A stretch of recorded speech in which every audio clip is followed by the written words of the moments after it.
And then Sabine said, like an idiot, "We make the impossible possible."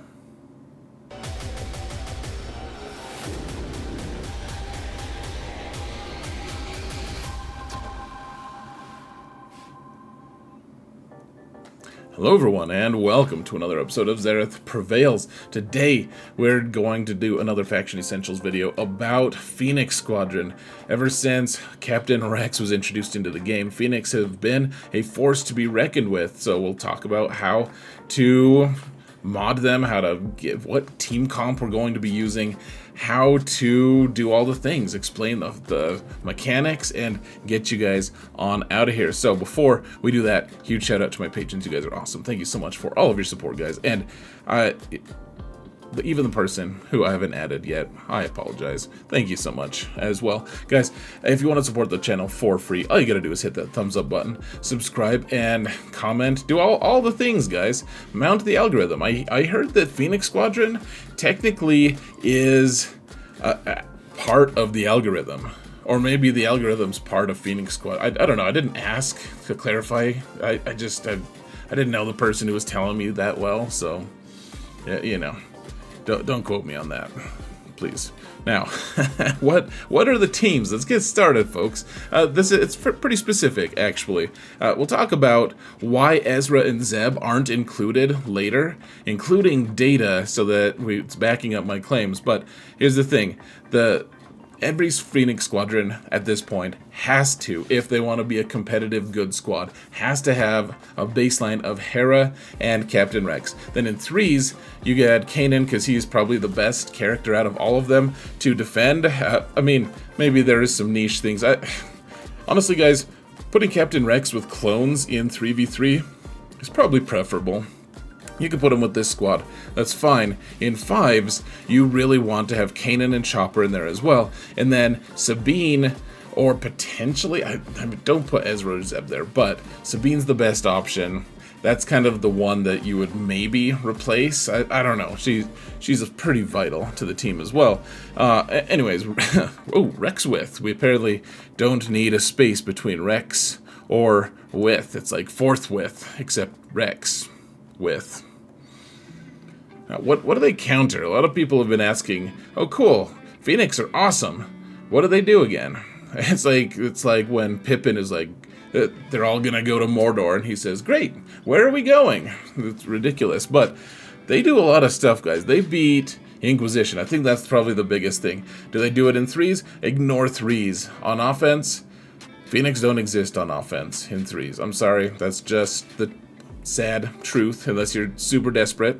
Even then, a little bit tough to make them work. So, what are we doing with them in fives? You don't want to put them on defense. They get beat by a lot of stuff on like a lot of cheap stuff on defense. So you want them on offense.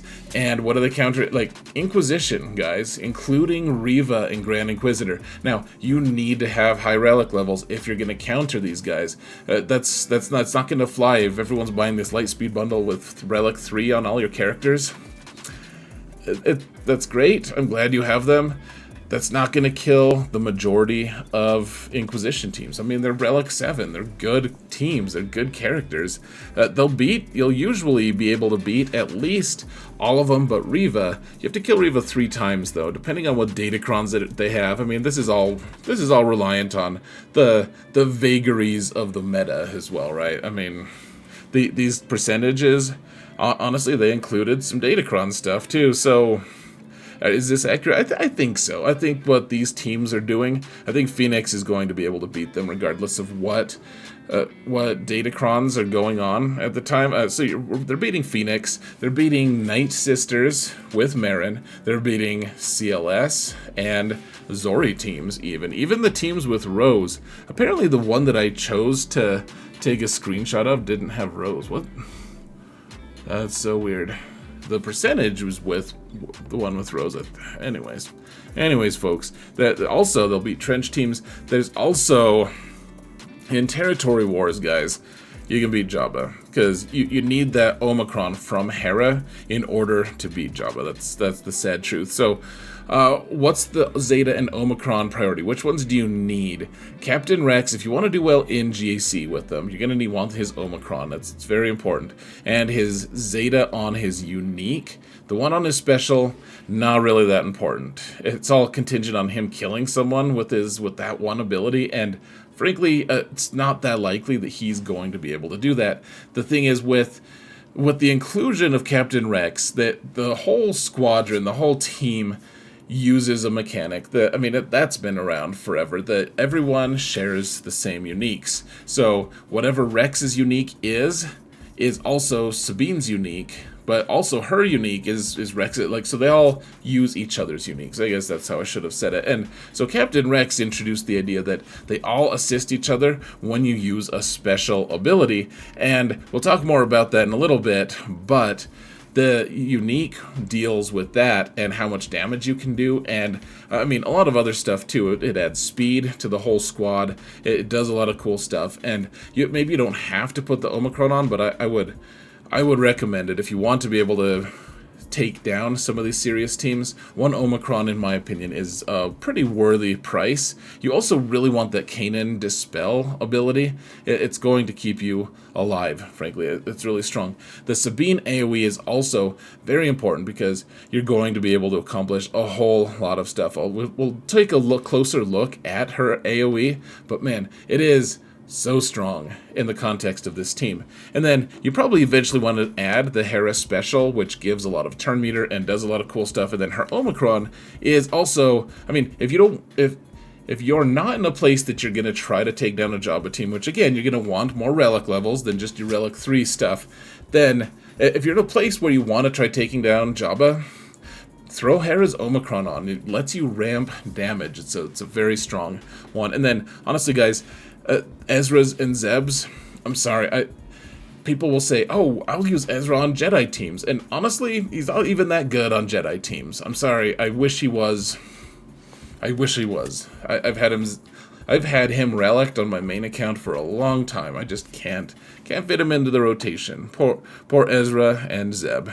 Anyways, let's talk about the specific characters and how to mod them. So you can see the Relic 7 in the top left, and I think all of these slides actually will say Relic 7, because that's what my stats are on my main account after I put all the modding and everything at Relic 7. So I just want you to have a baseline of where these stats are coming from and why they're, as high or low as they are.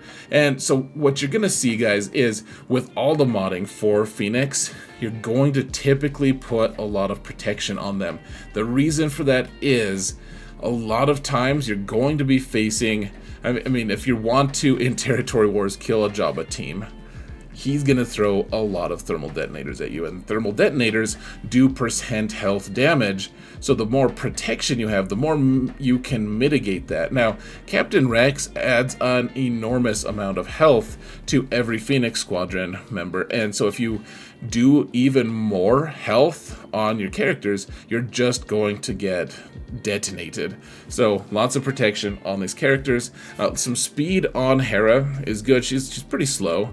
And not just slow-witted, she's also just not a very fast character. I think the pants that she has just give her a wedgie or something like that is my thought, but it's not a very couth thought, I suppose. So what does she do? She lets them all use their uniques together. I mean, she's the only leader for the squad. You have to have her there.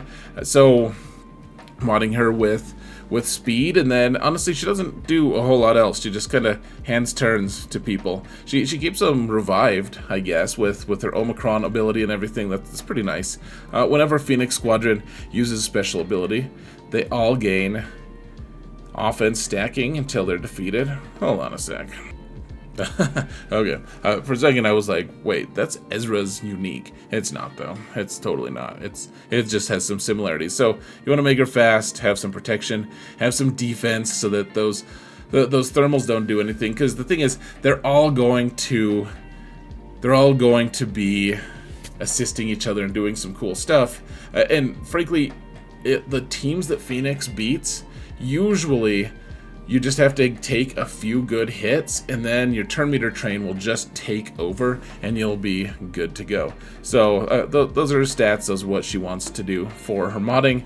So Captain Rex, he wants some somewhat unreasonable speed on him, guys. So he's adding, in GAC itself, he's adding to himself and to the rest of his team 50%, or not 50%, sorry, 50 extra speed just from his unique. That's 25 from his Zeta and 25 from his Omicron. And otherwise, whenever out of their Phoenix allies use a special ability, he assists, dealing 40% less damage. So all Phoenix Squadron members do that. And look at all the health he adds, folks. In Grand Arena, he adds an additional 60% max health. But then on the one that's just his Zeta, he also gets 40% max health as well. All of it says Captain Rex gains it, but the whole Phoenix Squadron does, because it's part of his unique. Now let's actually go into the game. I want to show you guys one thing that's fairly important that I forgot. I just left it off of this slide. So what does he want? He wants to be fast, and he wants to have a lot of protection, even though his health is kind of a big factor as well. Let's go to the game just real quick, folks. Whoa, we're in the game. Now, the thing about Rex, there's a lot of stuff that he does. A lot of cool stuff. He does an AoE, though, which is really important. And that is because, if you see here, folks, it says Clone Trooper and Phoenix allies gain 5% turn meter for each debuff inflicted by this ability. So he does an AoE, and they're gaining 5% turn meter for all the debuffs that they inflict, and all allies gain these different buffs. So he inflicts tenacity down with his AoE, which can't be evaded, so that hits everyone regardless, and daze on all enemies for 2 turns. Deal physical damage to all enemies and inflict offense down. I don't know why they put it in that order. So he does in offense down and daze and tenacity down. He does that with his AoE. And so if he's doing it in 5v5, that's going to be 5 tenacity downs, 5 dazes, and 5 offense downs, potentially, if he actually is able to apply all of those. And that's 5% turn meter for each debuff inflicted. It's a lot of turn meter, folks. It's really good. So, I mean, usually you're going to want to spam that ability as much as possible. The other ability's cool. It stuns and stuff. It does some okay things. But for the most part, folks, that's what he really wants to do, is do his AoE as much as possible. And I mean, he gets so much health and everything. The reason, of course, we talked about he wants a lot of protection is just because of those thermal detonators. Now, let's get back to the slides, shall we? Madness. We're in the slides. Whoa. It's not that cool. All right. So now we have Sabine, and this is, she does a lot of cool stuff. She does an armor shred that she kind of just spams. It's a cooldown of 2, so she does that, and that's part of how your whole team is going to be ramping damage, frankly, guys, is just getting a lot of armor shreds on the characters that you're going to be hitting, because, frankly, with Sabine, she doesn't hit that hard. She hits a lot of times, but she doesn't hit that hard. And the rest of Phoenix Squadron, frankly, does not hit that hard either. So you're gonna need some kind of way to do damage. Now, there's a few different ways. Number one, you have the armor shred, so it's gonna reduce their defense so that you can slice through their armor, and that's neat, right? The other thing is her thermal detonator move, whatever it's called. It's called Demolish, and it's a cooldown 5, but you're going to be able to spam it quite a bit for a couple different reasons. First off, if you are able to crit with it, then it reduces your cooldowns by 2. So there is that, just right off the bat. Second off, it exposes on all of the, or just on the target enemy, which I mean, exposed damage is, in fact, a pretty legitimately strong way to drag down a lot of different opponents without doing a lot of damage yourself. Now, of course, a few characters are going to be immune to that, like Riva, for instance, but for the most part, you're going to be able to do a lot of damage with exposed. And then her AoE also does stagger, folks, and that stagger is really huge. That means that when they have stagger and then someone else hits them, when they have that debuff, the debuff goes away, but so does their turn meter. So you can kind of run an endless loop on your opponents by not only getting a ton of turn meter yourself, but also by getting their turn meter to just disappear because of this ability. So pretty good. She wants a lot of protection as well. You can see even with some protection on the circle, she's got more health than protection. You just no way to avoid it. And keep in mind, folks, she's going to want a lot of speed. She wants to be second right after Rex, if at all possible.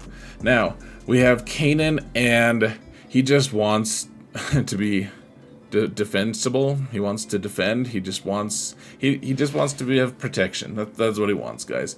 And the Zeta ability, you can see it in its entirety there.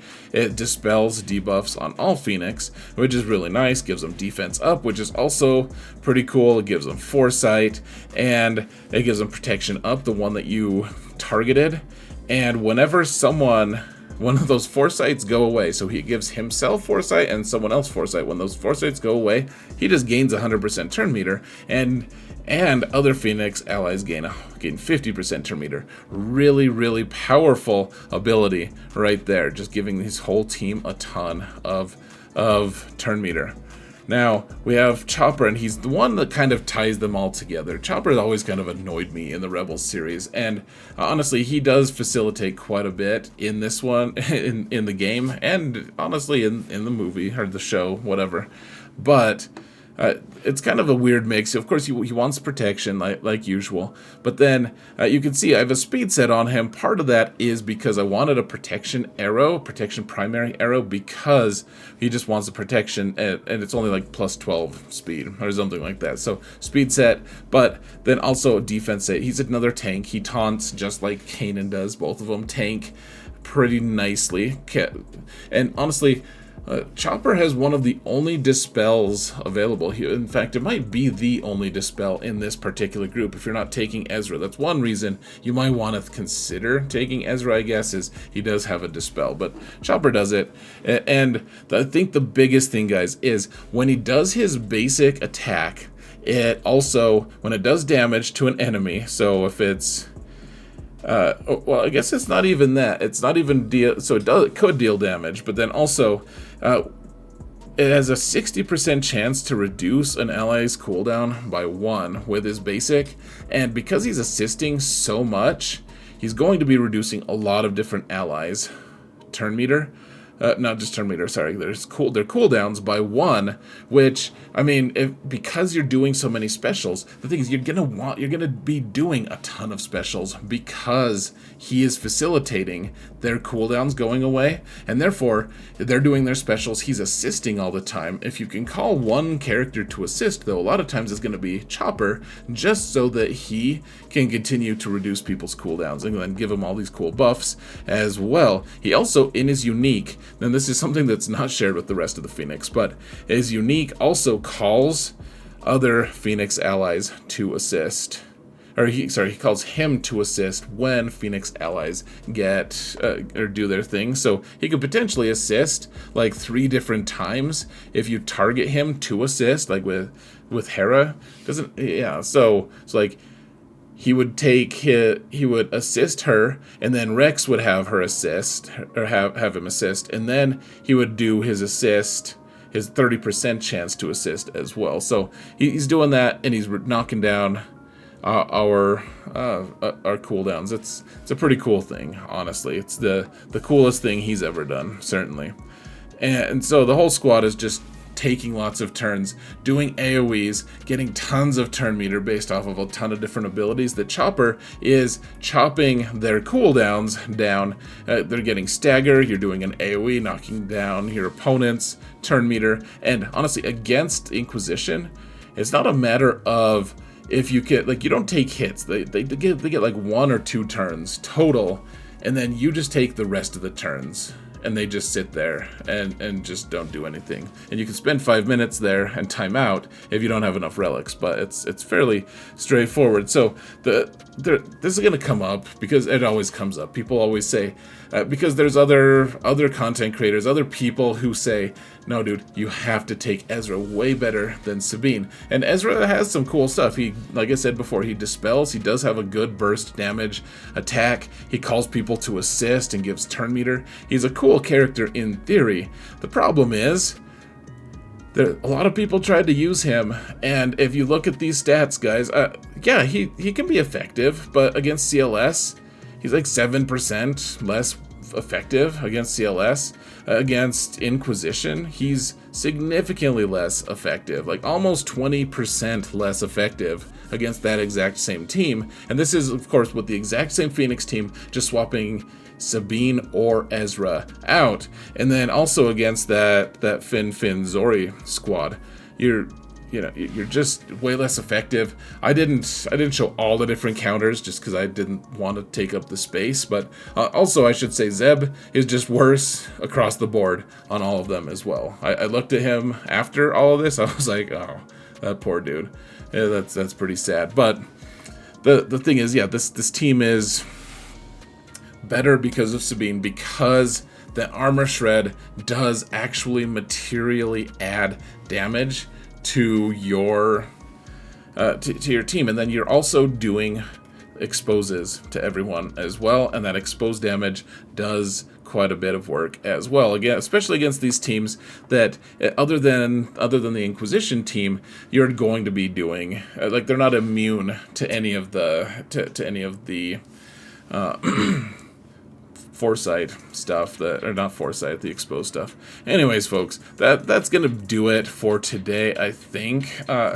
Don't let your friends put Ezra in their Phoenix Squadron unless you think it'll be a funny prank to watch them lose. But otherwise, enjoy your Phoenix Squadron, guys. They're a lot of fun to play. They're just assisting all over the place. I mean, I love that they are working together to shore up each other's weaknesses, and I mean, it's very thematic the way they are. That's just the way they are in the show. So, anyways, folks, please remember to leave a like if you liked this video, etc. Check out my other Faction Essentials videos. It's on the same playlist as this, and thank you all so much for watching, and remember that in all things, Zereth prevails. I would love to hear what your thoughts are on Phoenix in the comments, folks. Take care.